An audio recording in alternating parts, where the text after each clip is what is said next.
Est-ce que tu as déjà remarqué que plus tu essaies d'évoluer, de changer ta réalité, plus on dirait que les choses ne font que s'empirer, ou bien que rien ne change du tout, on dirait que rien n'avance. Ça n'a aucun sens. Yay, design a toujours là en là, et puis shine là, game là, plus important qui fait là, c'est délicat parce que tu te donnes à fond, tu fais des efforts, mais c'est comme si le changement que tu attendais te fuyait. En fait, le secret, c'est que ce sont des tests universels envoyés par Dieu, dans l'unique but de tester ta nouvelle fréquence. Et d'ici la fin de cette vidéo, tu vas réussir ces tests avec facilité, crois-moi. Mais le vrai problème, c'est que la plupart des gens ne savent même pas qu'ils sont testés. Donc, ils échouent à chaque fois. Et c'est pour ça que leur réalité ne change pas. L'univers ou Dieu veut juste vérifier que tu es vraiment prêt. L'univers veut juste vérifier si tu peux gérer la fréquence de ce que tu désires. Car souviens-toi, ton désir, c'est juste une fréquence, rien de plus. Si tu réussis ces tests, tu vas manifester et attirer tout ce que tu veux. Sinon, tu vas rester dans ta réalité actuelle jusqu'à ce que tu apprennes à la dure à passer les tests ou pas. Alors, on va clarifier tout ça aujourd'hui.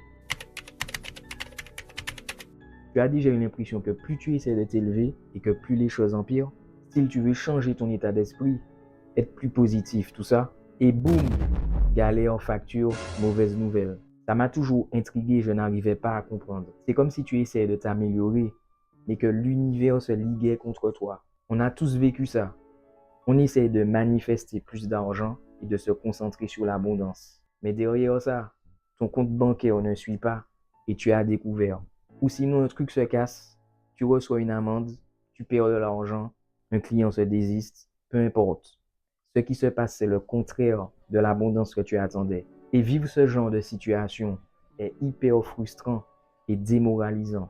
La science spirituelle de ces situations, c'est que quand tu commences à créer une nouvelle réalité, tu changes aussi de fréquence. Mais ton ancienne fréquence était là depuis tellement longtemps qu'au final, c'est une entité vivante. Cette ancienne fréquence est alimentée par ton énergie via tes émotions. Car si tu ne savais pas, l'émotion, c'est de l'énergie en mouvement. Et c'est là où va ton attention que ton énergie circule. N'oublie jamais ça. L'univers veut être sûr que tu peux maintenir ta nouvelle fréquence. En laissant ton ancienne fréquence t'envoyer de l'adversité pour tester ta réaction émotionnelle. C'est pour ça que les choses empirent. Ton ancienne fréquence qui est une entité ne veut pas mourir. Et l'univers veut voir si tu vas retourner à ton ancien toi, ton ancienne fréquence avec tes anciennes pensées. Le truc, c'est qu'avec le temps, tu es devenu accro à ton ancienne fréquence. Tu dois être capable de maintenir ta nouvelle fréquence. L'enjeu de ces tests est de vérifier que tu n'es plus addict à ton ancienne fréquence. Tu as déjà eu l'impression d'être bloqué, comme si rien ne changeait malgré tout ce que tu fais. Lecture, méditation, visualisation, affirmation, etc.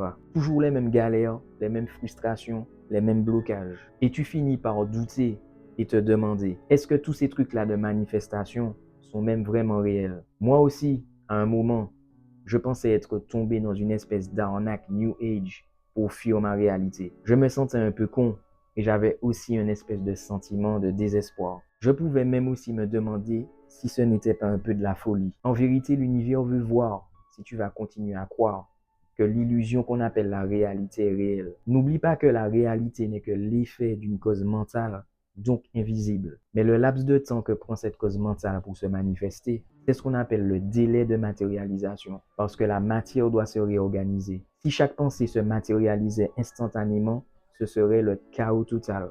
Pour passer ce test, tu ne dois plus laisser tes yeux te guider. Tu dois laisser ta conscience te guider, car c'est elle la vraie source de ta réalité.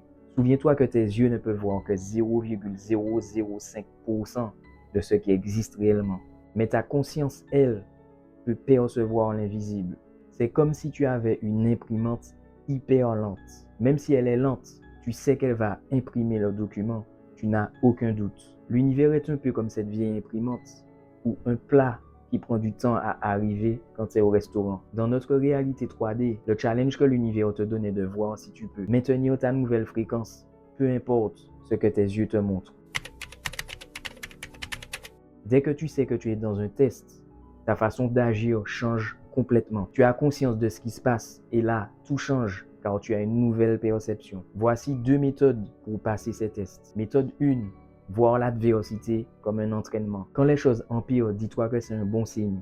Dis-toi juste que c'est normal que ça empire avant de s'améliorer. La raison, c'est que ton ancienne fréquence se sent menacée car la nouvelle prend sa place. Elle essaie donc de provoquer une réaction émotionnelle chez toi pour que tu te reconnectes à elle. Elle est comme un bébé qui fait un caprice, mais c'est inutile de pleurer avec elle. Sois reconnaissant pour l'adversité et apprécie-la, car c'est la preuve que ton ancienne version laisse place à la nouvelle. C'est le signe que tu dois continuer et rester sur le travail intérieur que tu fais déjà. Exerce-toi à rester sur la fréquence de la personne que tu veux devenir et demande-toi comment réagirait le moi que je veux incarner et est-ce que ça l'impacterait. Méthode 2, maîtriser tes réactions. L'une des plus grosses erreurs que je vois chez mes clients, c'est de réagir émotionnellement à l'adversité envoyée par l'ancienne fréquence. Tu ne dois pas oublier que ton ancienne fréquence vit grâce à ton énergie émotionnelle. Elle cherche littéralement à déclencher des réactions.